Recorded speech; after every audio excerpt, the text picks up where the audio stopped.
Bonjour à tous, je suis très heureuse de vous retrouver ce matin. Malgré le froid, vous êtes tous chez vous, j'imagine, bien au chaud. Finalement, ça a du bon de se retrouver en visio. Je tiens évidemment à vous présenter mes meilleurs vœux pour une excellente année, à la fois, j'espère, douce, mais aussi enthousiasmante, en tout cas pleine de bonheur, à la fois sur le plan personnel et professionnel. En tout cas, Ima sera à vos côtés dans votre quête de connaissances, d'informations actuelles. Et nous avons mis sur pied un très joli programme, vous allez le voir, assez dense sur le premier semestre. Il y en a beaucoup de sujets d'actualité.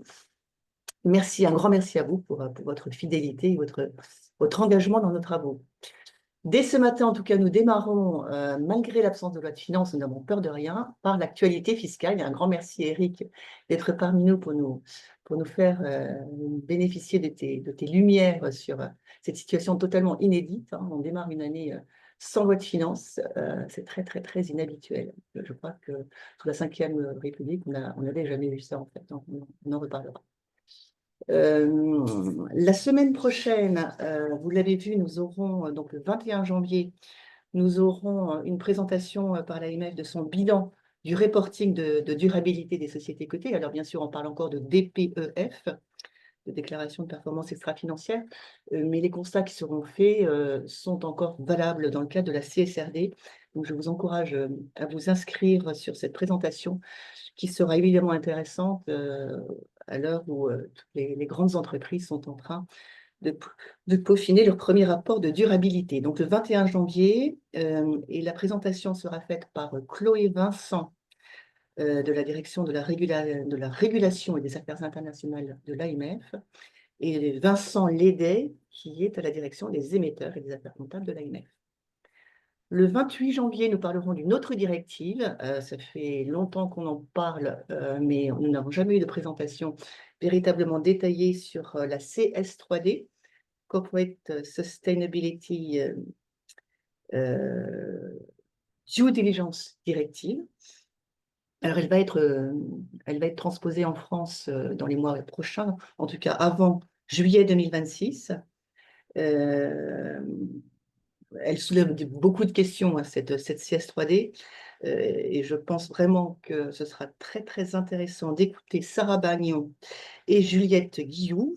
Sarah est associée en charge de l'ESG au sein de la fonction technique de KPMG et Juliette est senior manager du centre d'excellence ESG de KPMG.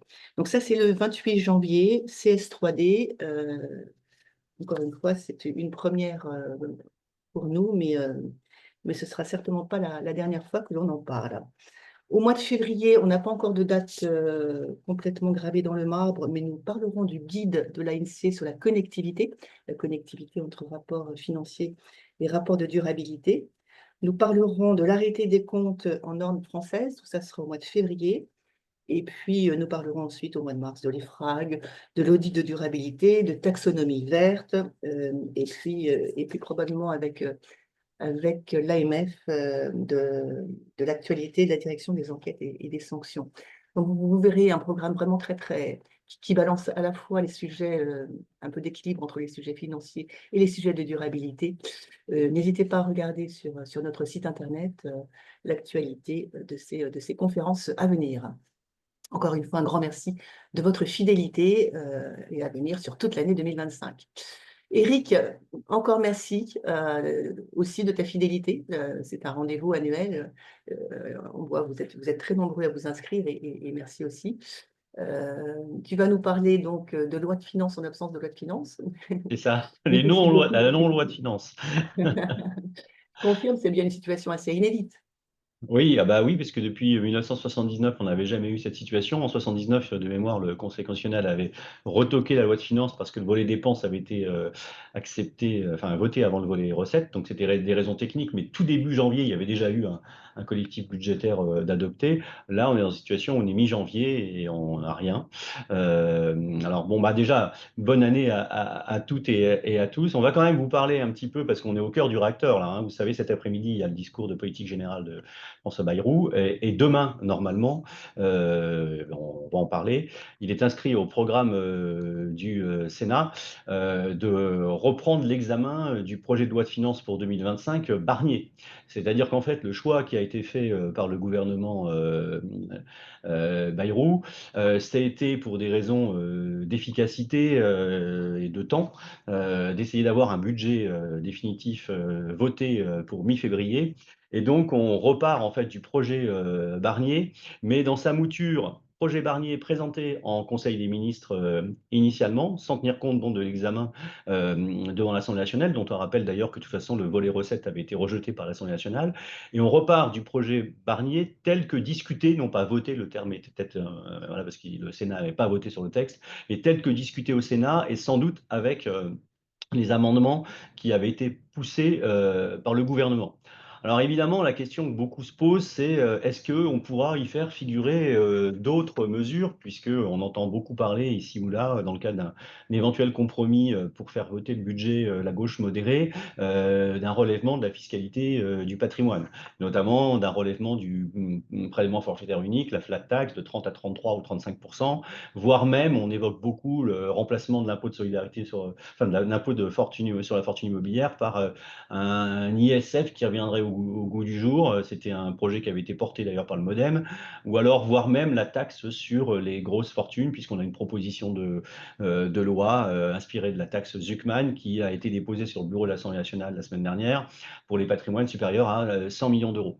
Donc il y a beaucoup de sujets, mais ce qu'il faut voir, c'est qu'à partir du moment où on va repartir du texte Barnier discuté devant le Sénat, on va avoir la logique de l'entonnoir, c'est-à-dire qu'on ne pourra pas mettre en œuvre de nouvelles mesures par voie d'amendement, sauf si ces mesures se rapprochent ou en fait sont des modalités de discussion des mesures déjà figurant dans le projet Barnier. Donc d'un point de vue constitutionnel, les marges de manœuvre sont assez limitées à partir du moment où le choix qui semble avoir été effectué par le Premier ministre est de repartir du projet initial Barnier.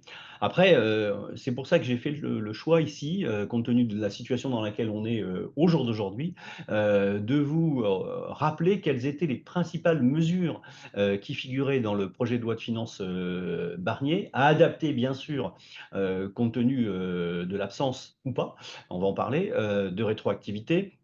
Et compte tenu du fait aussi que certains amendements qui avaient été présentés par le gouvernement dans le cadre de l'examen du texte devant le Sénat pourraient évidemment réapparaître également à partir de demain, si l'examen du texte commence bien demain. En tout cas, il est inscrit au programme du Sénat, très clairement, quand vous allez sur le site du Sénat, vous voyez que demain, on repart de l'examen du projet de loi de finances tel qu'il avait été arrêté lors de la motion de censure qui a fait tomber le gouvernement Barnier.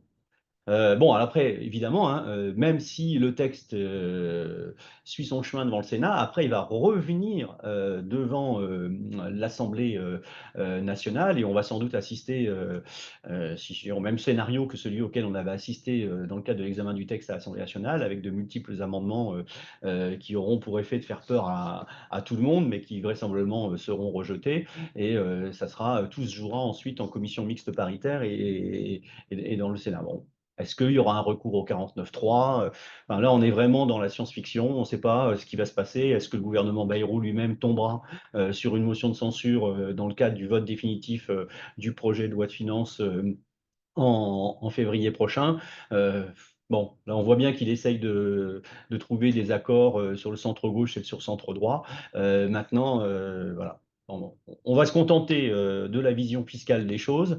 Alors, il a été annoncé donc par la ministre du Budget que la contribution exceptionnelle sur les bénéfices des grandes entreprises, eh bien, elle fait partie des scénarios envisagés. On rappelle que cette contribution, elle était prévue pour être assise sur les 2 premiers exercices consécutifs clos à compter du 31 décembre 2024. Alors là-dessus, je pense qu'on peut rassurer tout le monde, il n'y aura pas, ça a été annoncé par les ministres, de rétroactivité. Donc les résultats des exercices clos ne devraient pas être affectés par cette contribution.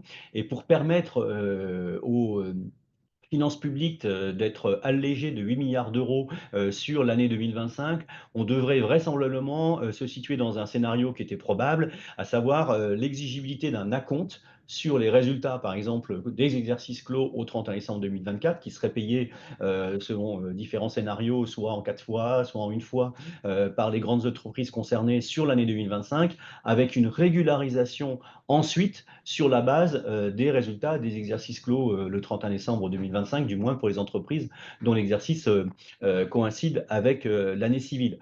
Alors si on repart de la mouture Barnier, seules les entreprises dont le chiffre d'affaires est supérieur à 1 milliard d'euros étaient concernés par cette contribution exceptionnelle, étant rappelé que lorsque on est en présence d'un groupe fiscalement intégré, ce chiffre d'affaires est apprécié en faisant la somme des chiffres d'affaires individuels des sociétés membres d'un groupe fiscal. Et pour éviter des scénarios où des petits malins feraient rentrer ou sortir des sociétés du périmètre pour être en dessous du seuil d'1 milliard d'euros sur le deuxième exercice d'application de la contribution, si toutefois, dans le scénario futur, cette contribution s'applique sur plusieurs exercices consécutifs, il a été prévu également un dispositif anti-évitement, donc un dispositif anti-abus, afin d'éviter les réductions de périmètre de groupe au titre du second exercice d'application des contributions. Alors en quoi ça consiste? Tout simplement, imaginez que vous avez un groupe qui fait 1,1 milliard de chiffre d'affaires quand on prend la somme des chiffres d'affaires individuels des sociétés du groupe, vous faites sortir au titre d'un exercice N, au titre de N+1, vous faites sortir une société qui fait 150 millions d'euros de chiffre d'affaires, donc vous n'êtes plus qu'à 950, eh bien, on considère que si la société remplissait les conditions pour être intégrée, elle devra nécessairement être prise en compte, enfin, du moins son chiffre d'affaires, pour l'application de cette surtaxe au titre du deuxième exercice. Et alors après, là où on a une zone d'inconnu, c'est est-ce que le texte Bayrou, si je puis dire, reprendra les échelons de chiffre d'affaires tels qu'ils figuraient dans le projet Barnier, c'est-à-dire que pour les chiffres d'affaires compris entre 1 milliard et 3 milliards d'euros, la surtaxe serait égale à 20,6% d'IS au titre du premier exercice et 10,3% au titre du second. Et pour les grands groupes, c'est-à-dire ceux dont le chiffre d'affaires est supérieur à 3 milliards d'euros, eh bien là, on doublait le montant de la surtaxe. Donc ça, c'est la première question. Est-ce que les taux seront identiques? Et deuxième question, est-ce que cette contribution exceptionnelle s'appliquera sur 2025 seulement, ou bien 2025 et 2026, ou bien 2025, 2026, 2027? Là, on en saura plus sans doute dans le discours de politique générale, mais enfin bon, qui devrait quand même pas rentrer dans ce genre de détails, ou plus vraisemblablement à partir de demain.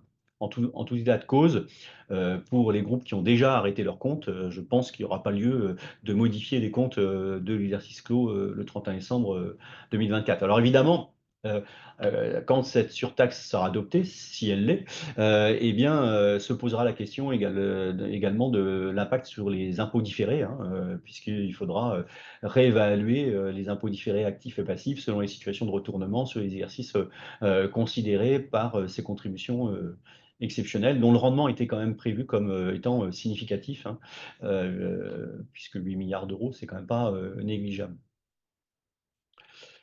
Bon, donc voilà, ça, il faut le prendre effectivement pour ce que c'est, donc avec des pincettes. Bien sûr, il faut actualiser les slides. Je ne l'ai pas fait parce que ça dépendra des scénarios qui seront retenus par le gouvernement, mais on s'oriente vraisemblablement vers un système d'acompte pour permettre le versement anticipé de cette contribution exceptionnelle par les grandes entreprises concernées dès l'exercice 2025. Donc en résumant, il y aura un effet trésorerie en 2025, un effet résultat évidemment sur les comptes 2025, mais normalement aucune modification sur les comptes déjà clos, donc notamment les exercices clos le 31 décembre 2024. Est-ce qu'on retrouvera également la contribution qu'on a appelée la contribution CMA-CGM, vraisemblablement, la contribution donc sur le résultat d'exploitation des grandes entreprises de transport maritime? Je ne vais pas trop vite, hein, enfin je vais plutôt assez vite au contraire sur ces mesures, dans la mesure où elles ne sont pas votées, que c'est des scénarios envisageables. Alors, ce qui est à peu près certain, c'est qu'en revanche, les mesures techniques qui figuraient dans le projet Barnier et qui ne coûtent rien ou au budget de l'État, elles seront reprises dans le futur projet de loi de finances, et notamment tous les aménagements apportés au régime fiscal de faveur des fusions, qui sont très attendus par les praticiens, qu'il s'agisse des fiscalistes d'entreprise ou des avocats fiscalistes, parce que ces ajustements ont été rendus nécessaires par l'évolution du droit et société, dans la mesure où on sait que lors d'une ordonnance du 24 mai 2023 a apporté de nombreuses modifications au régime des fusions et scissions domestiques et transfrontières, et notamment par la mise en œuvre du régime dit de la scission partielle, où vous allez pouvoir, enfin vous pouvez, depuis le 31 juillet 2023, vous pouvez faire en sorte que lorsque vous avez une société qui a deux branches complètes d'activité, qu'elle apporte une branche complète d'activité à une autre société, que les titres reçus en rémunération de l'apport soient attribués directement aux associés de la société apporteuse, alors qu'avant, dans le régime dit des apportitions prévu par l'article 115.2 du Code général des impôts, eh bien, les titres étaient remis à la société apporteuse qui devait les distribuer dans un délai d'un an à ses propres associés. Et cette répartition était exonérée d'impôts sur les revenus immobiliers et d'impôts sur les bénéfices. Et l'opération était neutre d'un point de vue fiscal si la société apporteuse avait au moins deux branches complètes d'activité, donc à l'exclusion des éléments assimilés à des titres, à une branche complète telle que les titres de participation, et on aboutissait donc à une neutralité fiscale de ces opérations. Le projet de loi de finances Barnier prévoyait d'appliquer, de transposer le régime fiscal de faveur des fusions à ces opérations, et surtout de manière rétroactive, c'est-à-dire pour les opérations réalisées à compter, ou du moins pour lesquelles les dépôts des traités d'apport et autres s'étaient effectués à compter auprès du greffe à compter du 31 juillet 2023. Donc ces mesures devraient normalement être reprises sans difficulté dans le cadre du futur projet de loi de finances, si on arrive à avoir une loi de finances votée, bien évidemment, dans les semaines ou les mois qui viennent. Hop, alors là, ce que j'ai fait, j'ai perdu mon écran. Vous avez toujours le partage, là? Non? Donc, c'est bon, Eric, on C'est voit bon. tout. Ouais, c'est bon. Voilà. Donc je passe un petit peu sur les détails pratiques, et on étendrait également le régime fiscal de faveur des fusions aux opérations de fusion pour lesquelles vous avez deux sociétés qui sont détenues dans des proportions équivalentes par des mêmes actionnaires. Vous savez, c'est comme les opérations de fusion sans augmentation de capital à 100%. Donc on appliquerait, ou les fusions entre sociétés sœurs détenues par une même société contrôlante. Donc, dans ces cas-là, de la même façon, le régime fiscal de faveur serait applicable à ces opérations. Alors voilà, c'est les opérations dont je vous parlais du 31 juillet, pardon, c'est dont le projet de traité a été déposé au greffe du tribunal de commerce à compter du 1er juillet 2023. De la même façon, on devrait sans aucune difficulté avoir dans le futur PLF les mesures qui figuraient dans le PLF Barnier sur pilier 2. Alors, il y en a des mesures qui n'étaient pas strictement nécessaires d'avoir par voie législative, c'est notamment toute la transposition des derniers commentaires au CDE sur pilier 2, et du reste, dans un communiqué ministériel du 31 décembre 2024, le ministre de l'économie et des finances et le ministre des comptes, du budget et des comptes publics ont indiqué que s'agissant de pilier 2, de toute façon, le gouvernement proposera au Parlement de reprendre l'intégration dans la loi des instructions de l'OCDE en matière d'application de pilier 2. Et dans l'intervalle, les entreprises concernées sont invitées à considérer que les orientations de l'OCDE s'appliqueront intégralement en France, et que là où des options sont ouvertes aux États, les options retenues dans le projet de loi de finances seront celles que le gouvernement proposera à nouveau au Parlement de retenir dans la suite des débats sur la loi de finances pour 2025. Donc on retrouvera là aussi les mesures Barnier, si je puis m'exprimer ainsi, et notamment sur une mesure qui est très attendue par les entreprises, qui concerne les règles de répartition entre les filiales françaises de l'impôt minimal complémentaire qui serait dû en France. Et là, ça concerne très concrètement les entreprises dès maintenant, puisqu'on rappelle que pilier 2 s'est appliqué pour la première fois aux résultats des exercices clos à compter du 31 décembre 2024. Alors, On en sait un peu plus également, sur, certaines mesures qui pourraient, figurer dans ce projet de loi à travers précisément ce communiqué de presse, du ministre du Budget et des Comptes publics du 31 décembre 2024. La date du 31 décembre est pas, anodine, puisque le ministre a, indiqué qu'il proposerait la prorogation jusqu'en 2027 du crédit d'impôt innovation en faveur, des PME, avec un taux ramené de 30 à 20 et du crédit d'impôt, collection pour les entreprises, concernées du secteur, habillement, textile, cuir. L'inconnu, c'est de savoir si les mesures qui avaient été, proposées, dans le cadre de l'examen au Sénat avec, l'approbation, du gouvernement, Barnier ou, un avis de sagesse du gouvernement figureront, dans le prochain PLF et notamment, la crainte de beaucoup d'entreprises, c'est, sur le crédit d'impôt recherche. On sait que, dans le cadre, des amendements qui avaient été déposés par le gouvernement, il y avait un rabot d'environ 300 à 400 millions sur le CIR, qui concernait l'assiette des dépenses de R&D, avec la suppression du dispositif de doublement du CIR pour les jeunes docteurs, l'exclusion de l'assiette des frais liés au brevet et des dépenses de veille technologique, et l'abaissement du niveau de prise en compte des dépenses de fonctionnement. Alors après, l'inconnu aussi, c'est de savoir si une mesure qui était assez poussée par François Bayrou et le MoDem, à savoir la suppression du seuil de 5% au-delà de 100 millions de dépenses de R&D éligibles au CIR, sera retenue. Il y a beaucoup de discussions sur ces points-là parce que c'est des concessions qui pourraient être effectuées si je puis dire, au profit de la gauche modérée pour un vote du budget, et notamment la crainte de beaucoup de groupes, c'est au-delà de la suppression du seuil de 5%, c'est de savoir si le seuil de 100 millions de dépenses continuerait à s'apprécier société par société isolément ou s'appliquerait aux bornes du groupe intégré. Et là, pour beaucoup de groupes, si tel était le cas, les montants de crédit impôt recherche seraient diminués drastiquement. On rappelle que le crédit impôt recherche, c'est la première dépense fiscale de l'État, plus de 7 milliards d'euros, et que c'est une dépense qui est très critiquée par l'ensemble de la gauche, notamment, qui a prévu de revenir dessus. Donc, bon, ça, c'est une source d'inconnu. Autre source d'inconnu, c'est la possible majoration du taux d'imposition des revenus de l'IP Box, donc le régime spécifique aux concessions de brevets de 10 à 15%, notamment pour le rendre compatible avec pilier 2 et le taux d'imposition minimum de 15%.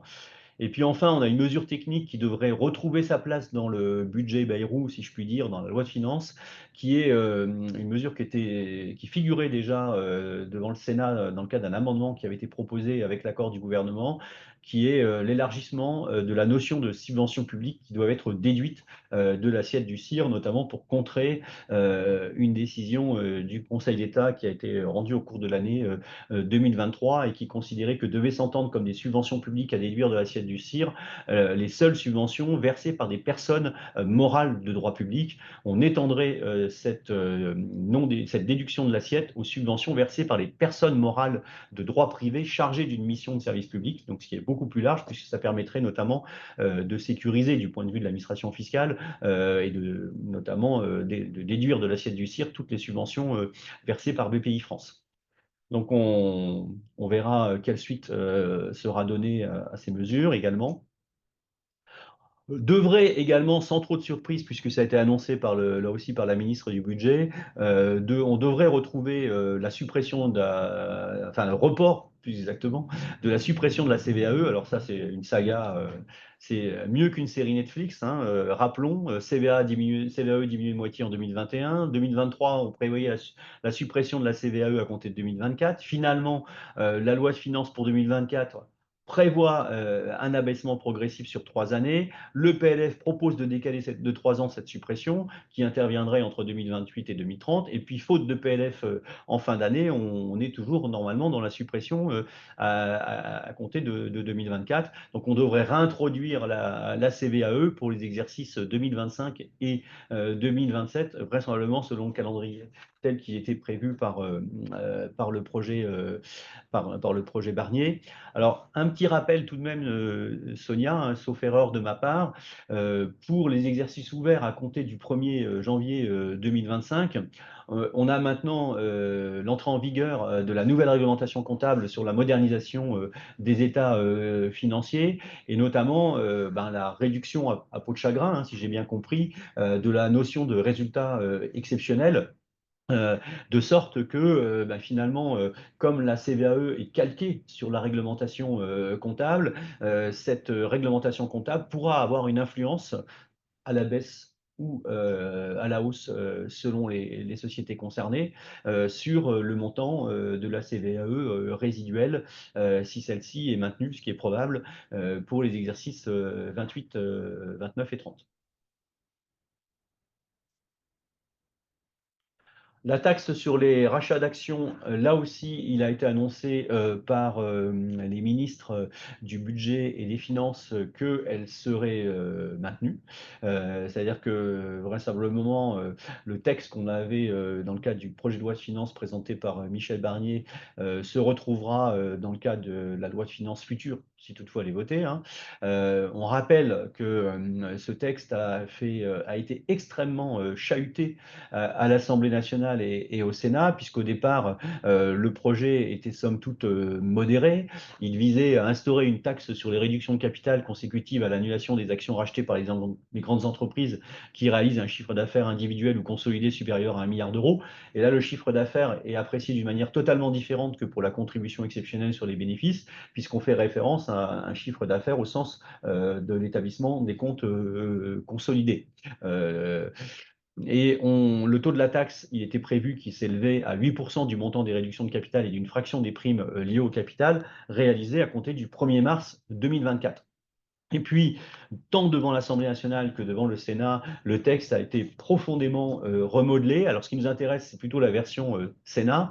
Et la version Sénat, notamment, prévoyait une augmentation du taux et une taxe calculée, enfin une réduction du taux, pardon, et une taxe calculée sur la valeur réelle. Le texte a complètement été réécrit ensuite par le gouvernement, donc on ne sait pas si c'est celui qui sera présenté à partir de demain dans le cadre de l'examen au Sénat. S'il y aura deux volets, à savoir une taxe applicable pour les réductions de capital réalisées depuis le 1er janvier 2025, car je ne crois pas trop à une rétroactivité à compter de 2024, qui pourrait être censurée par le Conseil constitutionnel, et puis une seconde taxe applicable aux réductions de capital qui serait réalisée à compter de l'entrée en vigueur du futur PLF. Bon, ça sera un point à suivre évidemment avec attention pour les grandes entreprises. En ce qui concerne la majoration du taux sur la transaction financière, je crois que le ministre des Finances a annoncé hier ou avant-hier que finalement, il n'était pas envisagé d'y toucher, donc elle resterait à 0,3%. Bon, bon. Enfin, tout ça encore, hein, une fois, ça fait partie des scénarios probables.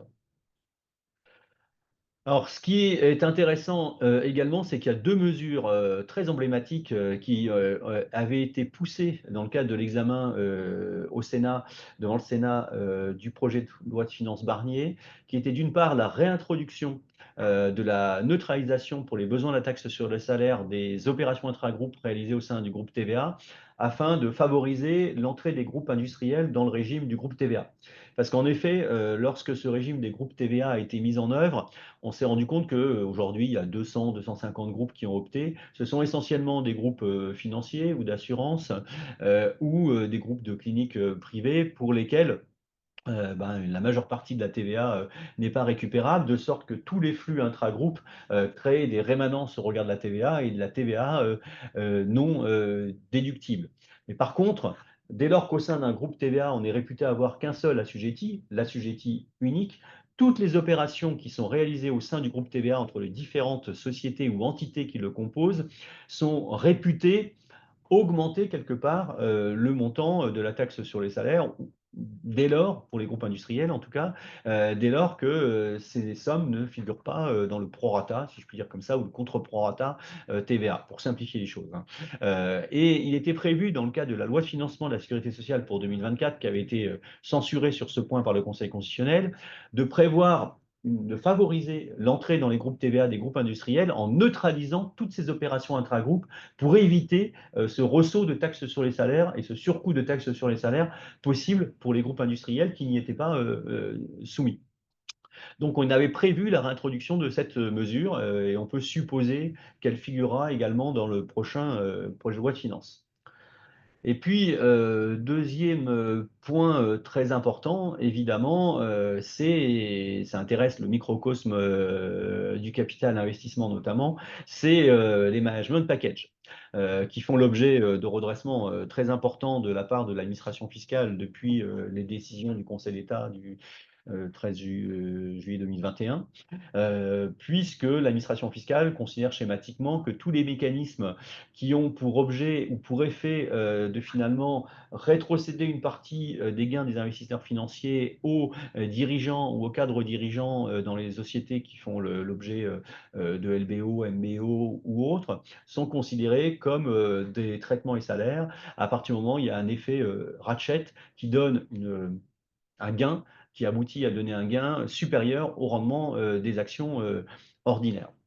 Et compte tenu du fait que sur la fin d'année 2024, notamment, il y a eu énormément de redressements diligentés par l'administration fiscale sur les sorties 2021, et pour permettre d'avoir une sécurité juridique à ces management packages, le gouvernement a proposé, avec plusieurs parlementaires, un dispositif optionnel, fiscal et social, qui s'appliquerait au management package dans le futur et qui viserait, alors très schématiquement, hein, à plafonner le gain réalisé par les dirigeants et les salariés hors les dispositifs légaux d'AGA, BSPCE, plan d'épargne d'entreprise et stock option, qualifiés de plus-value de cession de droits sociaux, à un plafond défini comme le triple de la performance financière de l'entreprise au cours de la période de détention des titres.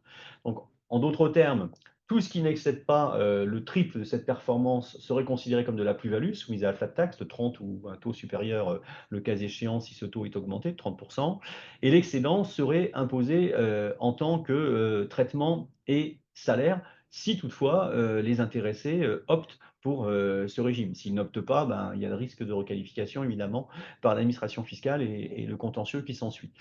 Et parallèlement, il a été proposé d'instaurer une contribution salariale spécifique de 10% sur la fraction du gain imposée en traitement et salaire. Parce qu'en effet, on sait qu'actuellement, les management packages qui font l'objet de redressement de la part des administrations fiscales sont rarement redressés en matière de cotisation sociale pour une raison bien simple.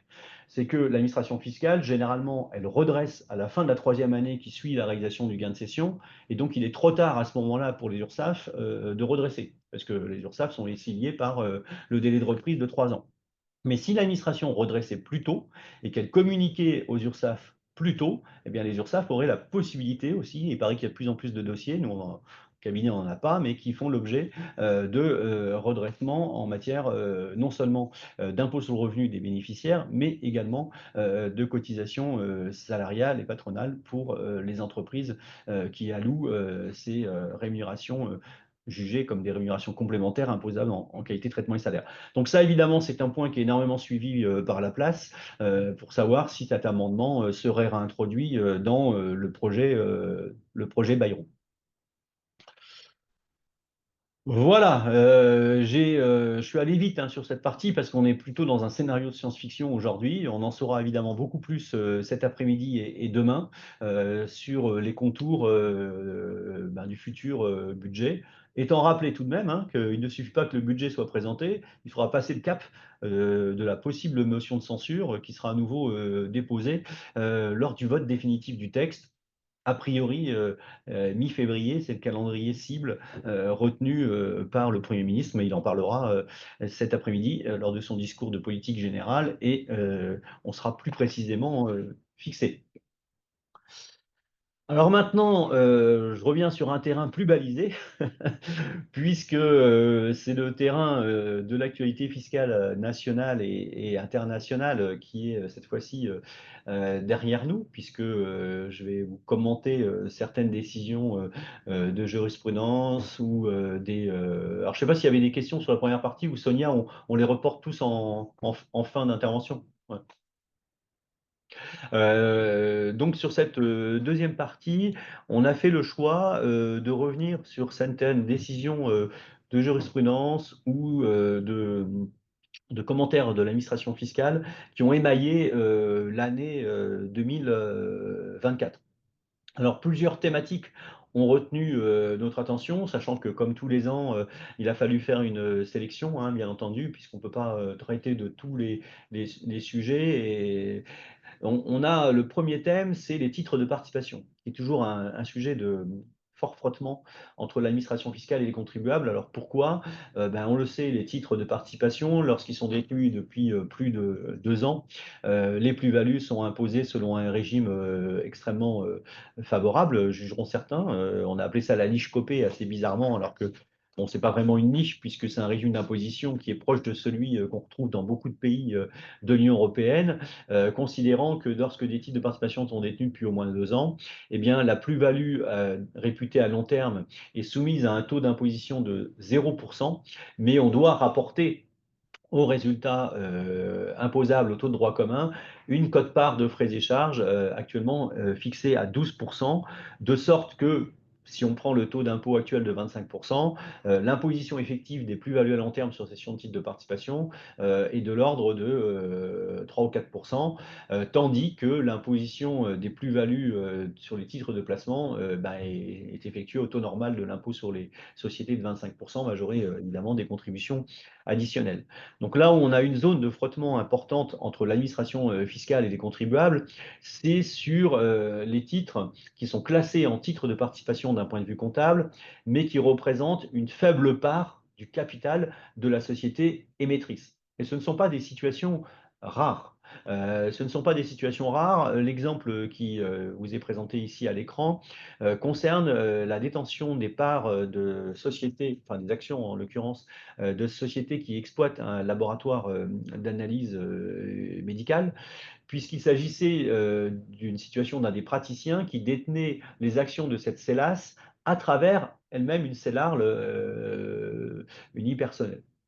Et la CELARL avait vendu ses parts, enfin ses actions de la CELAS et avait réalisé une plus-value qu'elle avait qualifiée de plus-value à long terme, puisque les actions de la CELAS étaient inscrites en titre de participation au bilan de la SARL. Alors évidemment, ce qui posait débat, c'est le faible pourcentage de détention des titres, puisque la SARL du docteur détenait 1,59% du capital de la CELAS. Et l'administration fiscale avait requalifié le gain en considérant que les titres ne constituaient pas des titres de participation, mais des titres de placement, de telle sorte que la plus-value devait être imposée au taux de droit commun de l'impôt sur les sociétés. Alors vous me direz, mais pourquoi l'administration fiscale s'arroge-t-elle le droit de contester la qualification comptable? Eh bien, parce que la jurisprudence l'y autorise, puisqu'en effet, le Conseil d'État, dans une célèbre affaire Vivendi, a considéré que l'administration fiscale pouvait effectivement contester la qualification de titre de participation s'il lui apparaissait que les titres ne respectaient pas les conditions comptables pour être inscrites en titre de participation. Et on sait que parmi ces conditions, il y a le critère d'influence ou de contrôle, mais également un critère qui est méconnu plus des praticiens et qui est rarement utilisé par l'administration fiscale parce qu'elle le conteste, qui est le critère d'utilité, qui est un critère plus subjectif. Et au cas particulier, se basant sur la jurisprudence du Conseil d'État, Le Maire notamment, qui concernait une situation analogue avec des radiologues, eh bien, la Cour administrative d'appel de Marseille a considéré que, outre le critère de possession durable, qui n'était à lui seul pas essentiel, eh bien, le critère d'utilité était respecté dans la mesure où la gérante de la SARL était directrice générale de la CELAS, même si l'actionnariat de la CELAS était très éclaté et s'il y avait plus d'une dizaine de directeurs généraux délégués qui en fait étaient tous les praticiens qui exerçaient au sein de la CELAS, étant précisé qu'en plus la détention du capital permettait l'exercice de leur profession par ces praticiens. Donc cette solution est en ligne avec la décision Le Maire rendue par le Conseil d'État en 2016 dans une situation un petit peu analogue concernant les professionnels de santé. Alors, par contre, une mauvaise nouvelle est arrivée en fin d'année avec une décision du Conseil d'État rendue le 19 décembre sur un sujet qui agitait beaucoup la place depuis quelque temps, qui est le sujet de l'assiette de la quote-part de frais et charges de 12% en cas de plus-value long terme. En effet, cette quote-part de frais et charges a connu pas mal d'évolutions législatives au cours des dernières années. Dans un premier temps, elle avait été fixée à 5%, puis dans un deuxième temps relevée à 12%, à 10%, puis enfin à 12%.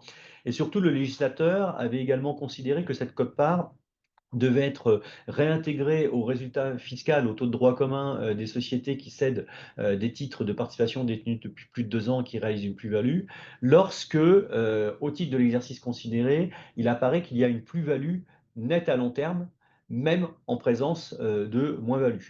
Je m'explique. Au cours d'une année donnée, vous avez une société qui fait une plus-value à long terme de cession sur des titres de 120 et une moins-value à long terme de 100. Dans ces cas-là, la plus-value nette à long terme est de 20, mais l'assiette de la quote-part est calculée sur 120, puisqu'on est en situation de plus-value nette à long terme. Si en revanche, la société réalise au cours d'une même année une plus-value de 100 et une moins-value de 120, dans ces cas-là, on est en situation de moins-value à long terme et il n'y a pas lieu de réintégrer à l'assiette du résultat fiscal une quelconque quote-part de frais et charges. Donc, dans le premier cas, on calcule une quote-part de frais et charges de 12% sur 120. Dans le deuxième, on ne calcule aucune quote-part de frais et charges, quand bien même on aurait réalisé une plus-value de 100, dès lors que la moins-value à long terme de l'exercice est supérieure. Alors, on avait un sujet de discussion avec l'administration fiscale depuis plusieurs années, car la DVNI, enfin la Direction des vérifications nationales et internationales, dans le cadre de contrôles fiscaux, considérait que lorsque on a des reprises de provisions pour dépréciation de titres au cours d'un exercice et des plus-values à long terme, et des moins-values à long terme, et ben pour déterminer si on est en situation de plus-value nette, il faut prendre en compte les reprises de provisions. Je m'explique, je reprends mon exemple de tout à l'heure, j'ai une moins-value à long terme de 120, une plus-value à long terme de 100, et parallèlement, j'ai une reprise de provision sur mes titres pour lesquels j'ai réalisé une provision, enfin une moins-value à long terme de 120, puisqu'ils étaient entièrement provisionnés. Donc l'administration disait, ah bah là, vous avez une plus-value nette nette à long terme de 100, puisque d'un côté, j'ai une moins-value de 120, mais qui est neutralisée par la reprise de la provision, qui constitue une plus-value de 120. Alors évidemment, les groupes n'étaient pas en accord avec cette position, et l'administration fiscale a officialisé cette position, qui était auparavant résulté de contrôles fiscaux, dans le cadre d'une modification du BOFIP, qui a été réalisée en avril dernier par renvoi successif de sa doctrine. Et précisément, c'est ce BOFIP qui a été attaqué devant le Conseil d'État par la voie d'un recours pour excès de pouvoir qui a été formulé contre cette doctrine. Alors, on a de plus en plus recours à cette technique contentieuse pour deux raisons. La première, c'est qu'il faut le savoir, ça peut paraître bizarre à ceux qui ne connaissent pas les pratiques de redressement de l'administration fiscale, mais l'administration fiscale, quand elle opère un contrôle, elle applique le BOI, donc le BOFIP, parce qu'on considère que le vérificateur doit appliquer la doctrine. Même si cette doctrine, on peut considérer qu'elle ajoute à la loi fiscale ou qu'elle est contraire même à la loi fiscale. Donc le but du recours pour excès de pouvoir, c'est de tout de suite formuler un recours devant le Conseil d'État, qui a 3 mois pour statuer, en vue de faire annuler la doctrine de l'administration fiscale et en vue de priver l'administration fiscale d'une arme. Alors évidemment, on peut choisir la voie du contentieux long, en disant de toute façon, très bien, l'administration applique la doctrine pour motiver son redressement, mais Dieu merci, la doctrine, c'est pas la loi fiscale, donc si on fait un recours de plein contentieux, ben, on aura peut-être gain de cause, mais on aura gain de cause dans 6, 7, 8 ans. Donc le recours pour excès de pouvoir permet à l'administration de se priver d'une arme si, évidemment, le Conseil d'État accueille favorablement ce recours pour excès de pouvoir, comme ça a été le cas par le passé à de nombreuses occasions. Mais là, malheureusement, ça n'a pas été le cas. En effet, dans l'affaire Eni Énergie Internationale, le Conseil d'État a considéré que la doctrine en question n'était pas contraire à la loi fiscale et a considéré que pour apprécier l'existence d'une plus-value nette pour déterminer si l'assiette de la quote-part de frais et charges de 12%, Non seulement on doit prendre les plus ou moins values réalisées à l'occasion de la cession de titres de participation réalisée au cours de l'exercice, mais également celles qui résultent respectivement des reprises et dotations pour dépréciation de tels titres constatées au cours du même exercice. Bon, dans les situations où il y a des reprises de provisions, évidemment, cette solution sera plus favorable à l'administration fiscale.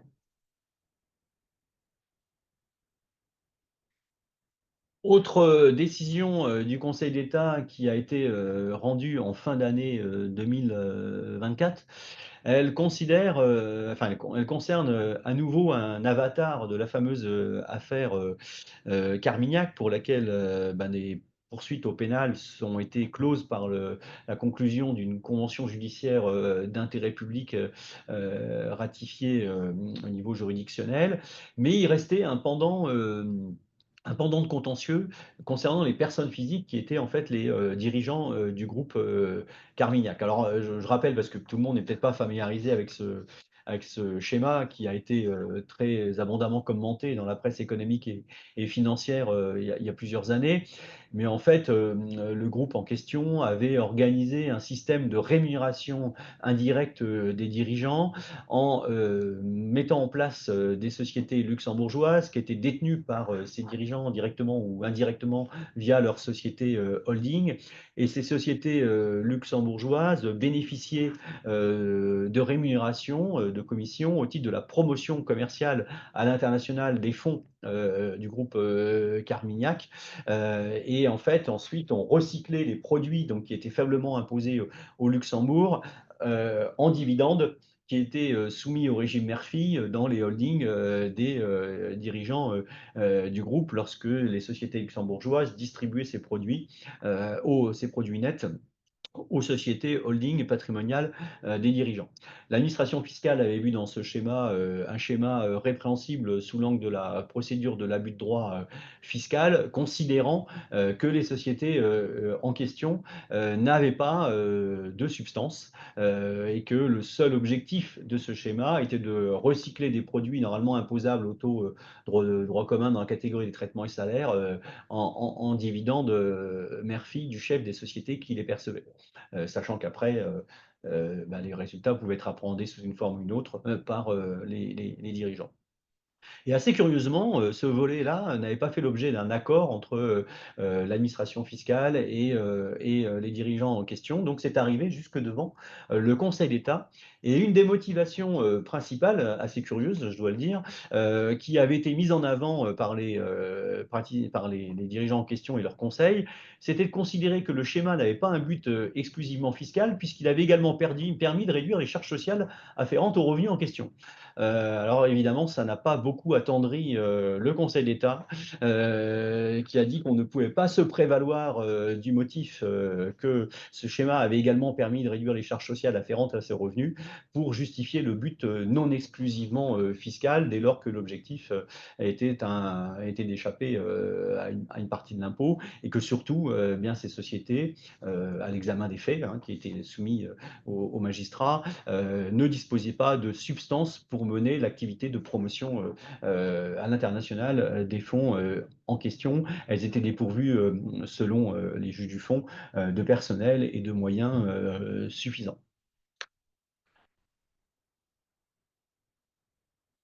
Toujours en matière de schéma abusif, c'est quelque chose qui occupe beaucoup les praticiens.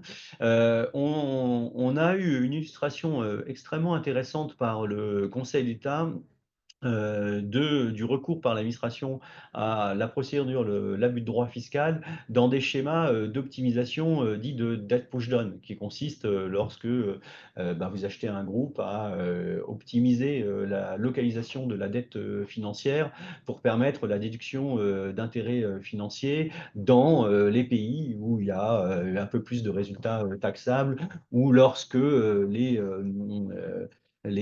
comment dire, les législations locales comportent moins de verrous sur la déduction des charges financières. Alors ce sont des schémas qu'on voit beaucoup moins mis en œuvre maintenant, qui sont des schémas qui sont considérés, qui avant on les considérait comme optimisants ou un peu agressifs d'un point de vue fiscal, mais pas nécessairement abusifs. On les voit moins maintenant parce que depuis ATAD et la mise en œuvre depuis le 1er janvier 2019 des dispositifs de limitation de la déduction des charges financières en fonction de l'EBITDA fiscal et en vertu des règles de sous-capitalisation, eh bien l'ensemble des pays européens ont transposé cette directive ATAD et ont des réglementations locales qui permettent de limiter la déduction des charges financières excessives sans même aller sur le terrain de l'abus de droit. Alors, c'est assez intéressant quand même de revenir sur ce schéma parce qu'il était très classique, hein, il y a encore une dizaine ou une quinzaine d'années. Alors, très schématiquement, le montage était le suivant. Alors, la société mère US, c'était Alcoa, hein, pour ne pas la citer. Elle avait incorporé, comme c'est le cas de beaucoup de groupes américains, une société luxembourgeoise qui détenait les participations européennes du groupe, à l'exception toutefois, il me manque une petite flèche là, à l'exception de la société espagnole du groupe qui était détenue directement, ou enfin, en l'occurrence indirectement par le biais de sociétés situées, je crois, en Amérique latine, par la société mère US. Mais la société luxembourgeoise, elle détenait une SAS française qui était la mère du groupe fiscal, et elle avait également une détention de 100% dans une filiale luxembourgeoise, une société de capitaux classique, qui elle-même avait une succursale suisse. Et cette succursale suisse, comme souvent dans ce type de groupe, servait de banque interne, et c'est elle qui octroyait des financements aux sociétés du groupe. Et donc cette succursale suisse, elle avait notamment consenti un prêt de 100 millions d'euros à la société française mère du groupe fiscal et un autre prêt de 240 millions d'euros à une filiale française intégrée qui était détenue par la société mère du groupe fiscal. Et à l'aide de ces fonds, les sociétés françaises avaient incorporé notamment une filiale belge, laquelle reprêtait les sommes par un mouvement circulaire à la filiale espagnole. Alors vous me direz, bah, quel est le but de ce schéma? Bah, le but, il était très simple. C'est qu'en Suisse, les intérêts qui étaient perçus par la succursale étaient faiblement imposés en vertu d'un ruling obtenu auprès du Luxembourg, notamment. Ils étaient imposés sur un spread dès lors que le taux d'imposition effectif était inférieur à 5%. Et puis, en France, la filiale française intégrée percevait des dividendes de la filiale belge, qui en plus bénéficiait à l'époque du régime de l'intérêt notionnel en Belgique. Donc, dividendes qui bénéficiaient du régime Murphy, donc qui étaient taxés, faiblement taxés, 5% à l'époque des faits, tandis que les intérêts étaient déduits du résultat imposable au taux plein du groupe fiscal français à travers la SAS française mère et la filiale française intégrée. Donc on avait des revenus qui étaient des revenus dividendes très faiblement taxés et des charges qui étaient déduites au taux de droit commun. Donc, et ça, c'était la situation post prise de contrôle par la société mère US des sociétés françaises, parce qu'auparavant, on n'avait pas ce schéma de financement qui avait été mis en place. Donc l'administration fiscale remet en cause, sous l'angle de l'abus de droit, ce schéma, et elle considère notamment que les dividendes perçus de la filiale belge par la société française devaient être imposés au taux de droit commun dans la mesure où c'était des faux dividendes et que ça correspondait en réalité à des revenus de créances. Le comité de l'abus de droit fiscal avait saisi du dossier, avait considéré que le schéma n'était pas abusif, qu'il était habile. C'était le terme qui avait été employé par le comité de l'abus de droit fiscal. Mais l'administration fiscale n'a pas suivi l'avis du comité et a décidé de poursuivre, comme elle peut le faire, hein, puisque l'avis du comité de l'abus de droit n'est qu'un avis consultatif. Elle a décidé de poursuivre le débat sur le terrain contentieux. Et la Cour administrative d'appel de Paris avait fait droit à sa demande, contrairement au tribunal administratif de Paris qui, lui, avait retenu la thèse de la société. Et tout ça est arrivé devant le Conseil d'État le 23 juillet 2024. Et ce qui est intéressant, c'est que le Conseil d'État eh bien, a considéré que ces opérations, qui consistaient donc en des prêts intra-groupes, apports et augmentation de capital qui étaient intervenues de manière concomitante, avaient, in fine, permis au groupe américain de financer la société espagnole par l'intermédiaire de sociétés françaises et belges qui, en réalité, ne trouvaient aucun intérêt à l'opération. à l'examen des nombreux mémoires produits. Le Conseil d'État a considéré que dès lors que finalement la société n'a pas démontré l'intérêt propre des sociétés à supporter ses charges, ses augmentations de capital et plus globalement tous les flux intra-groupes, eh bien, l'administration fiscale était fondée à mettre en œuvre la procédure de l'abus de droit pour s'opposer à la déduction des intérêts d'emprunt souscrits par les sociétés françaises auprès de la succursale suisse. Donc il a considéré que c'était un montage artificiel qui avait eu pour seul but, au travers d'un financement de la société belge par augmentation de capital plutôt que par prêt, de dispenser la société française de comptabiliser en compensation des intérêts déduits des produits correspondant à des intérêts en provenance de la société belge, ce qui caractérisait un abus de droit.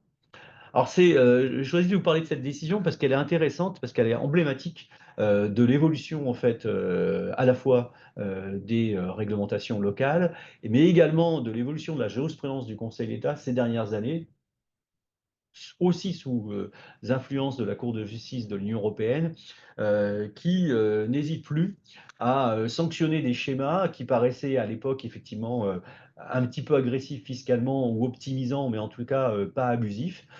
Donc il faut être particulièrement vigilant lorsqu'on met en place post-acquisition des schémas de financement de dette push-down un peu agressifs, car bien évidemment on s'expose à des redressements, aussi bien en France qu'à l'étranger, si on ne peut pas justifier d'un intérêt économique propre ou d'un intérêt patrimonial des sociétés en question à s'interposer ou à s'intercaler dans de tels schémas qui, le plus souvent d'ailleurs, sont mis en œuvre au niveau de l'actionnaire ultime, et bien souvent les filiales françaises n'ont pas trop leur mot à dire, hein, mais il faut savoir résister parce que, in fine, c'est elles qui supporteront les conséquences des redressements opérés par les différentes administrations fiscales.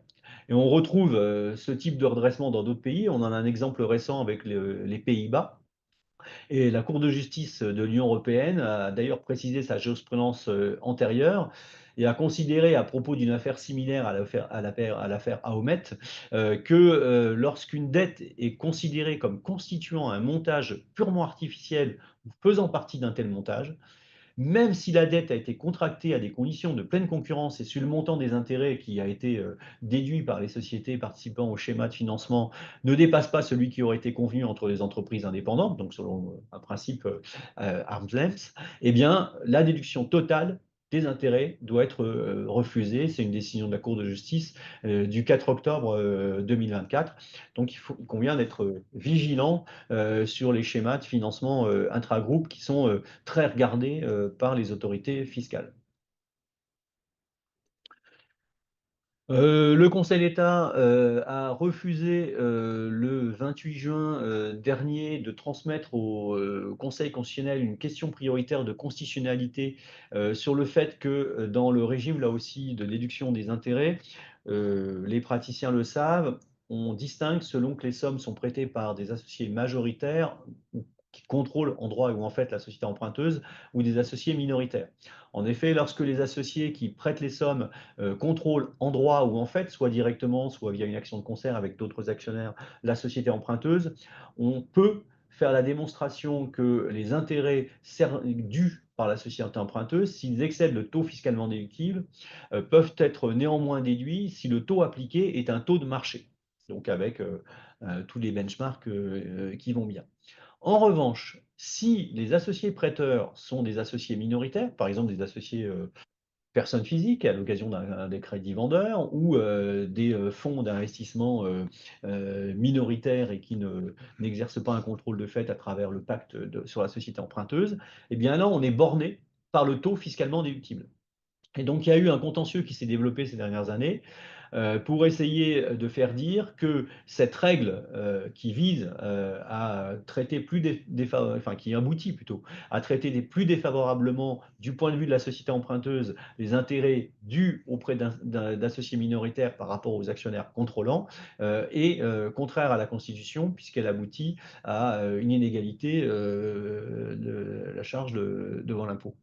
Eh bien, le Conseil d'État a rejeté la demande de QPC, car il a considéré que finalement, cette question avait déjà été tranchée par le Conseil constitutionnel, pardon, et qu'elle n'était pas nouvelle. Donc malheureusement, pas d'issue de secours de ce point de vue-là. Alors, il est vrai que cette année, cette question se pose moins, puisque le taux fiscalement déductible est assez élevé, hein, pour les entreprises dont l'exercice est clos le 31 décembre 2024.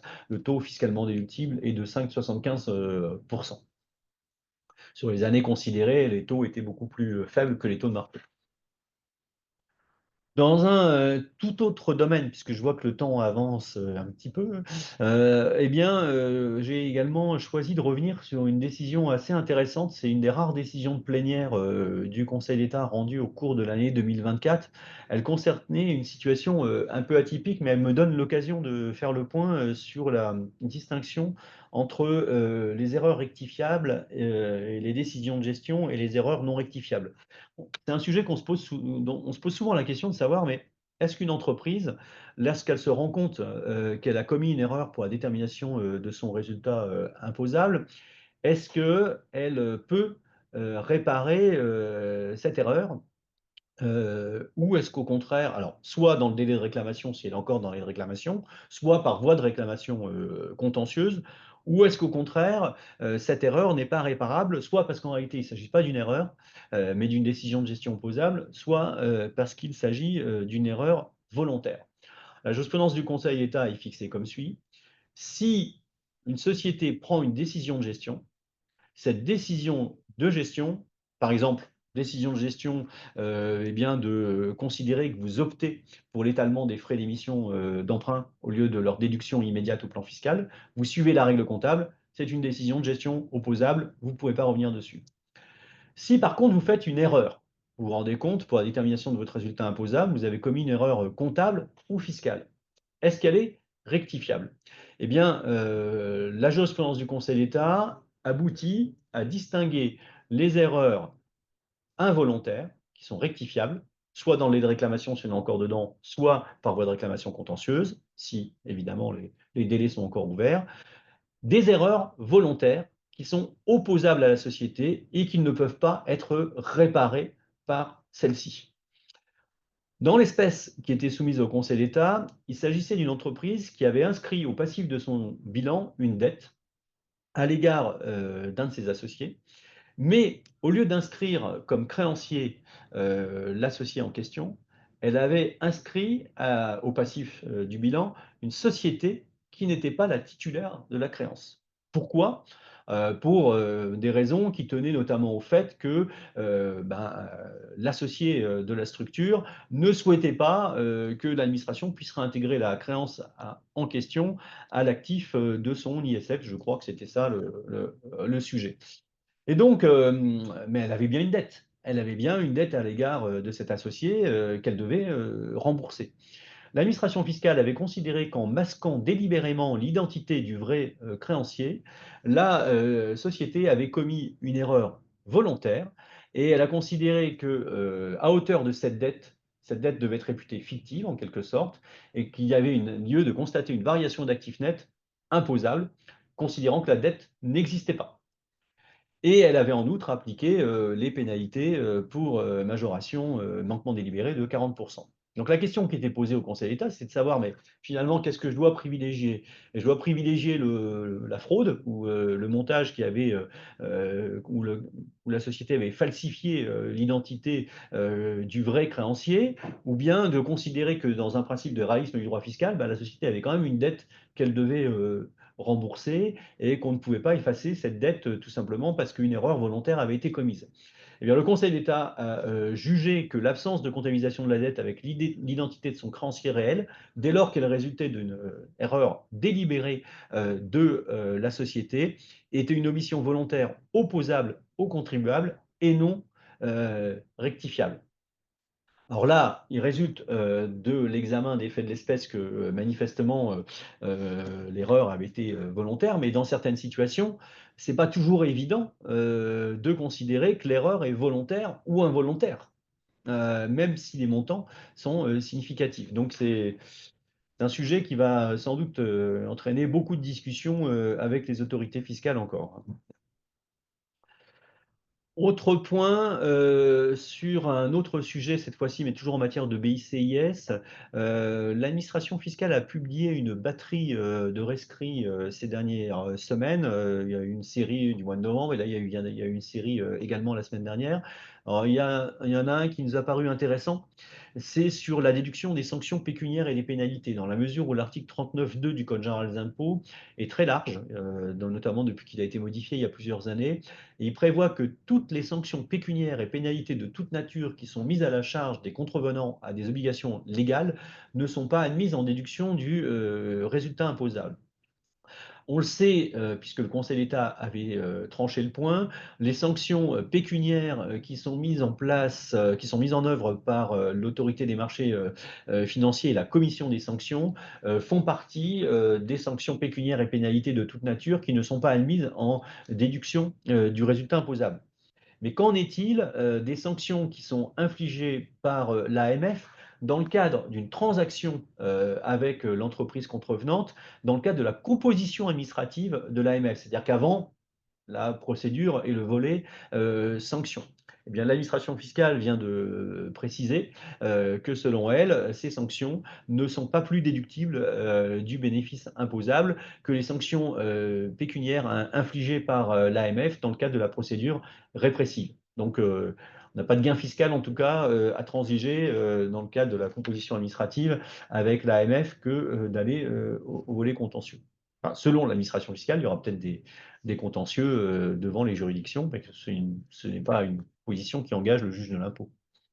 Bon, enfin bon, je doute que la solution soit pas identique, hein.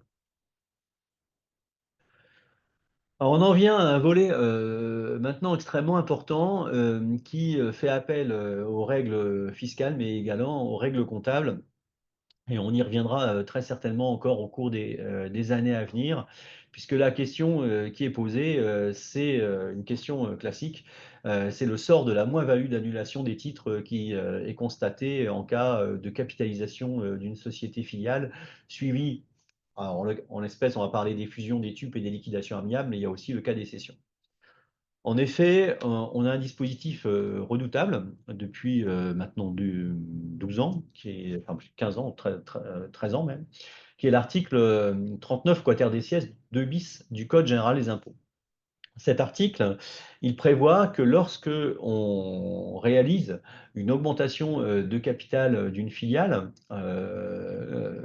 préalablement à une cession des titres de cette filiale, eh bien, si les titres en question sont des titres de participation, la perte qu'on va constater sur la moins-value de cession n'est pas admise en déduction du résultat imposable si au jour de l'augmentation de capital, l'actif net réel de la société émettrice est inférieur à son actif qui résulte de l'augmentation de capital, puisque l'augmentation de capital elle se fait nécessairement pour la valeur nominale et non pas la valeur réelle des titres de la société émettrice.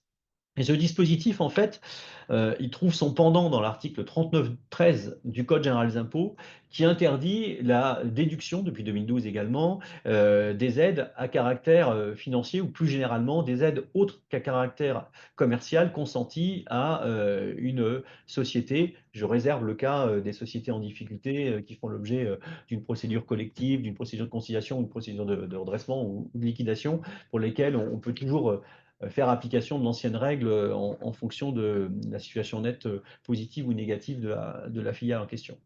Mais dans le cas général, eh bien, les aides consenties à une société à caractère commercial sont admises en déduction du résultat imposable, tandis que toutes les autres aides ne sont pas admises en déduction.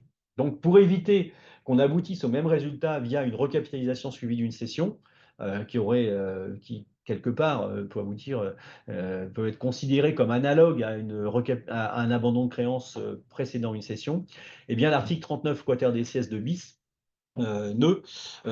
prévoit qu'on doit réintégrer au résultat fiscal à court terme de la société cédante la moins-value à court terme réalisée sur la cession des titres de la filiale ainsi recapitalisée et cédée dans les 2 ans suivant la recapitalisation. Alors le Conseil d'État a eu l'occasion de se prononcer sur ce dispositif à l'occasion d'une capitalisation d'une filiale suivie d'une fusion ou d'une TUP. Il s'agissait en fait d'opérations qui avaient été réalisées au sein du groupe Auchan, dans le cadre de la holding de restauration du groupe, vous savez, celle qui contrôle les sociétés Flunch et autres, puisque la société Agap, donc la société holding en question, avait procédé à la recapitalisation de plusieurs filiales françaises et étrangères en vue de leur fusion ou de leur transmission universelle de patrimoine. Et donc, dans un premier temps, elle avait réintégré, enfin, elle avait déduit les moins-values à court terme correspondant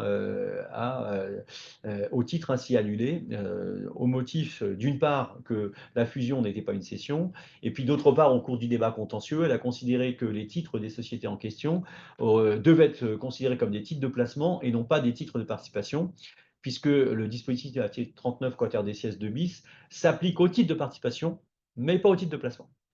Le Conseil d'État a interrogé l'autorité des normes comptables dans le cadre de la procédure de l'amicus curiae et euh, il fait référence à cette décision de l'autorité des normes comptables, enfin cet avis de l'autorité des normes comptables, et considère que revêtent le caractère de titre de participation les titres souscrits à l'occasion de cette opération, dès lors que cette opération conduit la société détentrice à exercer un contrôle direct des actifs et passifs de la société dont les titres ont été annulés.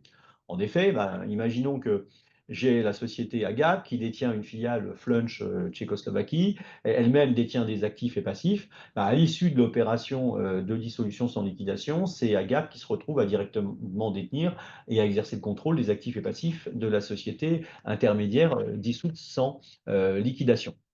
Donc le Conseil d'État a considéré que sur ce point, les titres en question étant des titres de participation, ils étaient visés par le dispositif anti-abus prévu à l'article 39 quater des sièges de bis du CGI. Et il a d'ailleurs considéré qu'une fusion ou une TUP devait être assimilée à une cession pour l'application de ce dispositif, dès lors que c'est un dispositif anti-abus qui a vocation, selon l'intention du législateur, à avoir une portée large. Pour autant, la question est bien évidemment de savoir si cette solution retenue par le Conseil d'État est transposable aux cessions à strictement parler. Et là, le débat n'est pas encore clos. Parce qu'en effet, la question, c'est de savoir si j'ai une société qui relève du plan comptable général, qui procède à la recapitalisation de sa filiale en vue de la céder à un tiers, est-ce que je peux considérer que ma filiale, ben, dès lors que j'ai l'intention de la céder, je suis fondé à reclasser les titres issus de la recapitalisation, voire les titres antérieurs, de titres de participation en titres de placement, ce qui me permet accessoirement d'échapper au dispositif anti-abus et de considérer que la perte est déductible. Ces contentieux sont motivés par une décision ancienne du Conseil d'État, enfin de 2021, qui a été rendue dans la fameuse affaire Crédit Agricole et la filiale grecque Amperiki.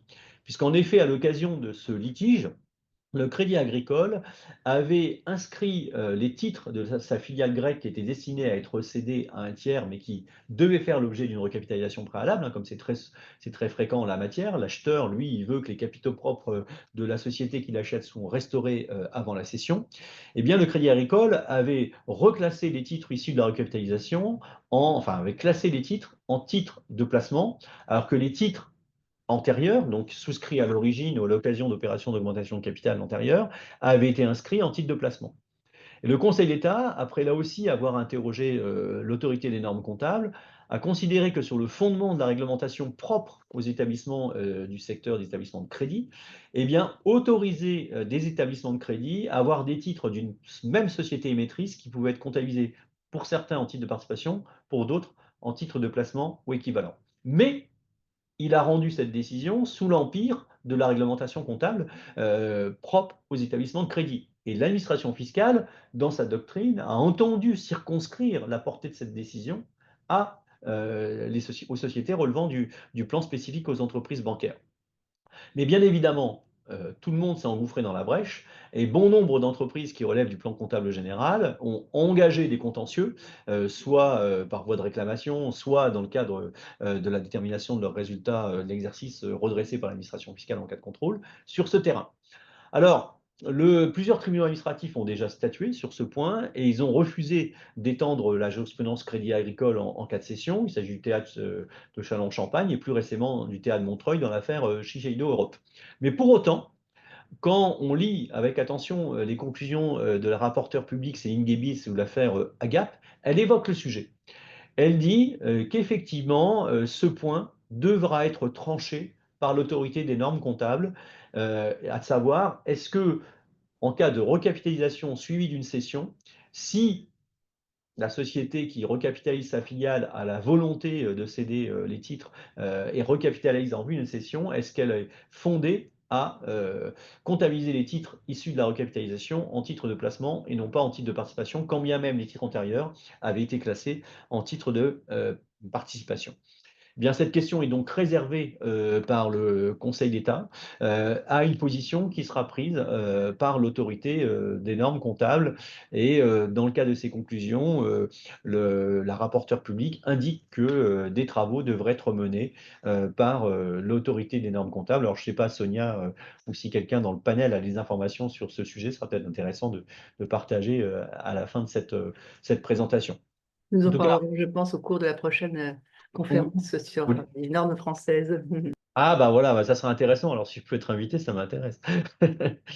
Et puis sur le point des liquidations amiables, eh bien la Cour administrative d'appel de Paris, dans la décision groupe ADO, a considéré schématiquement, puisque je vois il faut que j'accélère un peu, que de la même façon, la perte sur titre considérée à l'occasion de la liquidation et de la recapitalisation préalable tombait sous le coup de l'article 39.13 du CGI, enfin du moins sur les créances irrecouvrables. Je passe plus vite. Autre décision en matière d'intégration fiscale, cette fois-ci, on n'est plus sur des sujets de procédure. Pour vous dire que, on a une décision relativement intéressante de la Cour administrative d'appel de Lyon qui a été rendue à propos d'une affaire assez emblématique, hein, qui n'est pas un cas rare. Il s'agissait d'une vérification d'une filiale intégrée qui avait abouti sur des exercices vérifiés 2013 à 2015 à une simple réduction du déficit d'ensemble du groupe auquel appartenait la société vérifiée. Puis, de par la majoration des résultats individuels de la filiale, mécaniquement, il y avait une diminution de ces déficits d'ensemble. Et le premier exercice où le groupe est redevenu bénéficiaire, on s'est trouvé face à un effet impôt pour le groupe de par la diminution de ses résultats déficitaires antérieurs consécutifs au rehaussement des résultats de la filiale. Donc, sur l'exercice 2017, pour ne pas le citer, l'administration fiscale avait envoyé une lettre d'information à la société mère en lui disant: ah ben, sur l'exercice 2017, vous êtes redevable d'un IS de temps, dès lors que le contrôle fiscal de la société X a abouti à minorer les déficits d'ensemble antérieurs. Donc, je vous remercie de bien vouloir vous acquitter de l'IS correspondant. Et l'administration n'avait pas envoyé de proposition de rectification. La Cour administrative d'appel de Lyon, suivant la position retenue par la société, a considéré que l'administration fiscale avait commis un vice de procédure grave qui entachait de nullité la procédure d'imposition et qu'elle aurait dû elle n'aurait pas dû se contenter d'informer la société mère des conséquences du contrôle fiscal de la filiale et du montant d'IS dont était redevable au titre d'un exercice non vérifié chez la filiale la société mère et qu'elle aurait dû adresser une proposition de rectification.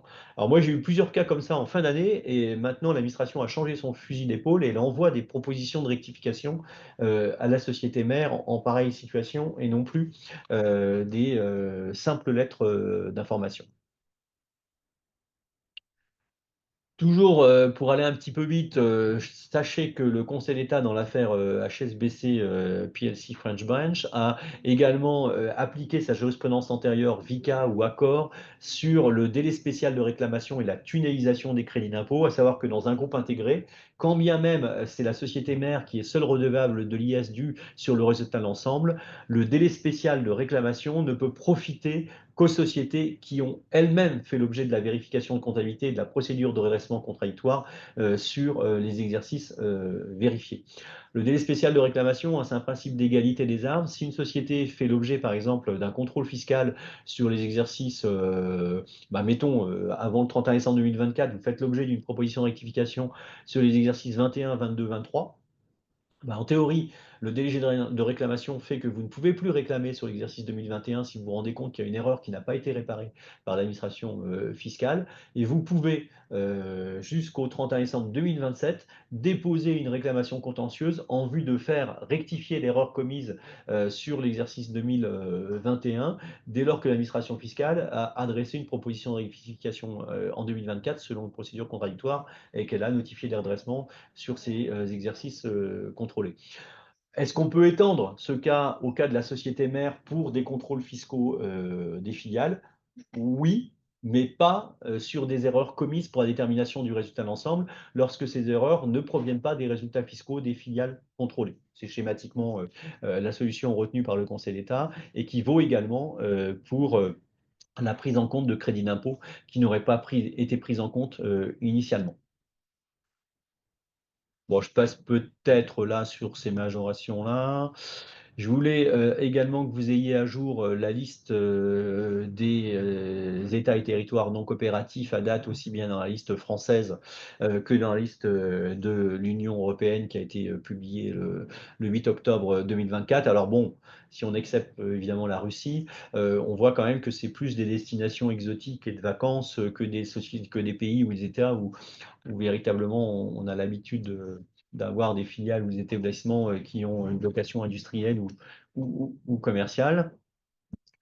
La Cour administrative d'appel de Paris, dans une affaire Alstom qui a connu un certain retentissement, a admis que sous certaines conditions, les facturations de services intragroupes qui résultent d'accords de répartition de coûts au sein d'un groupe entre la société mère française et ses filiales étrangères peut s'effectuer à prix coûtant et que ça ne constitue pas un transfert de bénéfices à l'étranger répréhensible sur le fondement de l'article 57 du Code général des impôts.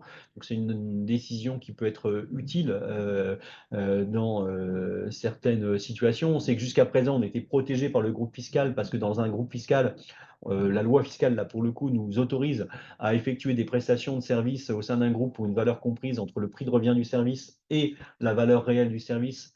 Et dans cet intervalle, ce n'est pas considéré comme un transfert de bénéfices ou une subvention directe ou indirecte. Par contre, facturer en dessous du prix de revient ou au-dessus de la valeur réelle est constitutif d'une subvention indirecte et qu'on ne peut plus neutraliser pour la détermination du résultat ensemble pour l'exercice ouvert à compter du 1er janvier 2019. Bien, on voit que sous certaines réserves et limites, on peut également finalement effectuer des prestations de services intragroupe à prix coûtant au sein d'un groupe international au-delà du cas de l'intégration fiscale, mais évidemment dans les limites posées par la jurisprudence de la Cour. En matière de taxes sur les salaires, à propos d'une filiale du groupe Bolloré, le Conseil d'État a jugé que pour la détermination du rapport d'assujettissement à la taxe sur les salaires, les abandons de créances ne constituaient pas des recettes ou autres produits qui doivent être inclus dans le chiffre d'affaires retenu pour l'assujettissement à la taxe sur les salaires. Donc ça, c'est une décision qui peut être relativement intéressante. Il en aurait peut-être il en irait peut-être différemment des subventions qui comportent un flux financier. Et puis, enfin, et j'en terminerai avec ça, le Conseil d'État, dans une autre décision plénière du 13 novembre 2024, a rendu une décision particulièrement intéressante, au terme de laquelle il a considéré qu'une déclaration rectificative pouvait constituer une réclamation contentieuse, même si elle n'est pas accompagnée d'un courrier formel qui explique les raisons de fait ou de droit pour lesquelles une société dépose cette réclamation, cette déclaration rectificative, alors que jusqu'à présent, la position de l'administration fiscale et des juges du fond était de considérer qu'une simple déclaration rectificative ne pouvait pas constituer une réclamation fondant un droit à réparation de la société qui estimait s'être trompée. Alors on revient sur le cas de l'erreur volontaire ou involontaire hein, dans la détermination de ces résultats imposables d'exercices passés, bien évidemment à partir du moment où la déclaration est envoyée dans les délais de réclamation, soit le délai de réclamation générale, soit le délai spécial respectivement prévu aux articles R196.1 et 2 du livre des procédures fiscales. Et là aussi, on a pu constater dès la fin de l'année 2024 que l'administration fiscale avait déjà mis en œuvre les principes posés par le Conseil d'État. Voilà, voilà, voilà, j'en ai terminé avec cette présentation et voilà, comme convenu, l'objectif c'est de terminer un petit peu avant pour laisser un peu de place aux questions. Écoute, un grand merci Eric. Comme d'habitude, c'est très complet et extrêmement clair. Il y a peu de questions parce qu'en fait, c'est très clair ce que tu viens de nous dire. Ah, il y en a eu, je crois, dans le chat, hein, je vois, non? Alors, en tout J'ai cas, pas moi, ouvert. j'ai noté avec grand intérêt Ah non. les évolutions de la jurisprudence du Conseil d'État, hein, notamment celle sur les schémas de financement intragroupe. L'habilité fiscale devient très très vite abus de droit sur le cas que tu nous as cité. J'ai noté avec intérêt aussi cette notion d'erreur rectifiable si elle était involontaire, l'erreur volontaire étant finalement assimilée à une décision de gestion qui est opposable. C'est ça. Ça, Ouais. c'était vraiment très intéressant. On va demander, c'est Annelise Blandin et Nathalie Nicolas qui vont nous faire un petit panorama des travaux de l'autorité des normes comptables au mois de février.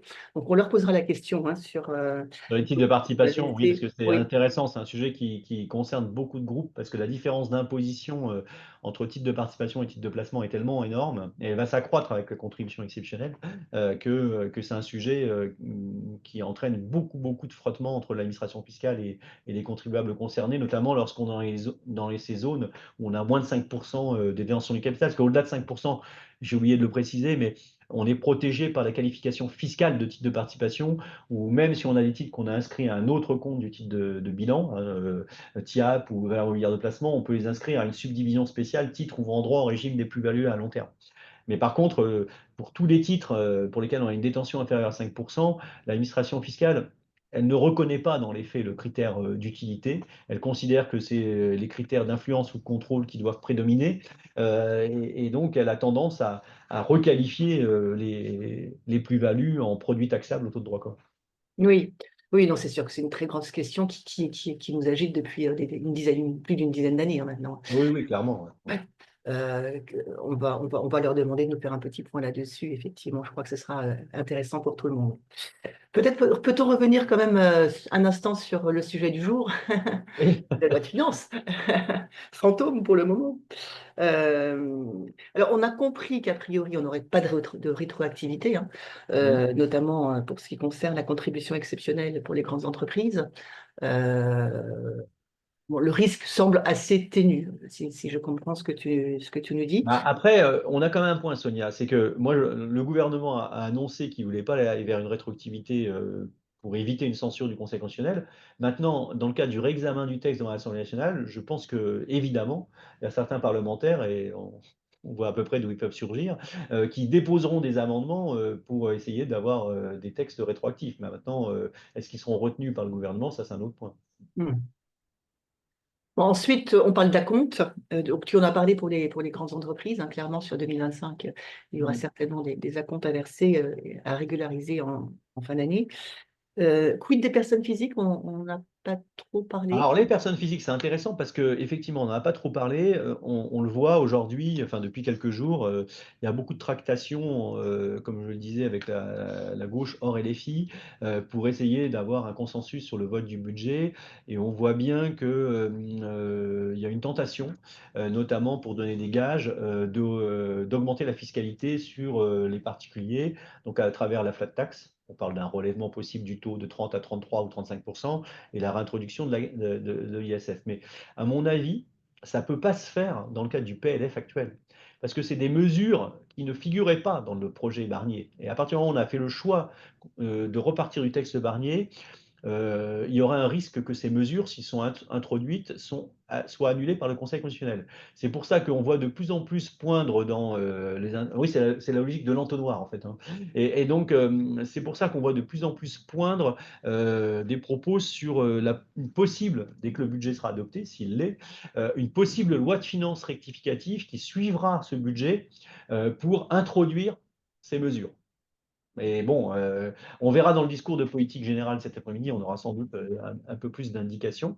Mais effectivement, c'est pas impossible qu'on ait un alourdissement de la fiscalité des particuliers. Alors, il y a un point qui peut être modifié, c'est la contribution différentielle sur les hauts revenus. puisqu'elle faisait partie du PLF Barnier. Elle était prévue de manière temporaire pour 2 ans. Il est possible, là, et sans on rompe cette logique de l'entonnoir, qu'elle soit pérennisée. Bon, on verra, hein. De toute façon, là, on en saura plus, bien évidemment, dans les tout prochains jours. Oui, d'accord. Donc, on peut s'attendre effectivement à à une loi de finances rectificative, finalement, assez prochaine et qui pourrait introduire, pour le coup, de nouvelles mesures sur l'année 2025. Ce qui suppose que le gouvernement tombe pas. Mais bon, voilà, à nouveau. On peut se perdre en conjecture de Mais bon, façon on infinie. n'en sait rien. Écoute, mille merci. Je crois qu'on a épuisé les questions. C'était vraiment très, très clair. Ah, j'ai un dernier point, Sonia, c'est qu'on m'a posé la question l'autre jour, et j'avoue que je n'ai pas la réponse, de savoir si, pour la contribution exceptionnelle, est-ce qu'elle s'appliquerait aux exercices ouverts à compter du 1er janvier 2025, ou aux exercices clos à compter du 1er janvier 2025, ce qui n'est pas la même chose pour les entreprises dont les exercices sont à cheval sur 2 exercices. Puisque là, effectivement, on serait dans la petite rétroactivité fiscale qui est admissible par le Conseil d'État. Donc, moi, la seule réponse que j'ai pu faire, c'est qu'évidemment, je ne m'appelle pas François Bayrou ni Eric Lombard, et que, effectivement, techniquement, il est tout à fait possible que le texte prévoit de s'appliquer aux exercices clos à compter du 1er janvier 2025, dans la mesure où on n'est pas encore sur une période d'imposition qui est arrêtée, et que donc on a la petite rétroactivité fiscale permise par le Conseil d'État. Voilà. Ah oui, c'est un point effectivement très important. D'accord. Mais Donc, là aussi, on en saura plus prochainement. écoute, je pense qu'il sera urgent de faire un point sur la loi de finances rectificative. Donc, on est peut-être amené à te réentendre cette année. Peut-être, oui, effectivement, sait-on jamais. Et bon, on attendra quand même le vote définitif, hein. Certes. Pas échaudé craint l'eau froide. Quand on voit toutes les conférences qui sont intervenues en novembre ou décembre, bon, le scénario dans lequel on est aujourd'hui n'était pas anticipé. On préfère être prudent. Alors, bon, c'était pas inutile puisqu'on repart malgré tout du projet de loi de finances qui est discuté au Sénat à partir de demain, comme tu le disais. Écoute, un très, très grand merci. C'était vraiment super clair et à très bientôt. Merci à tous de votre attention. Donc, on se retrouve mardi prochain et merci à tout le monde, surtout à toi, Merci. Eric. À très bientôt. Merci à tous et très belle année encore à tous. Bonne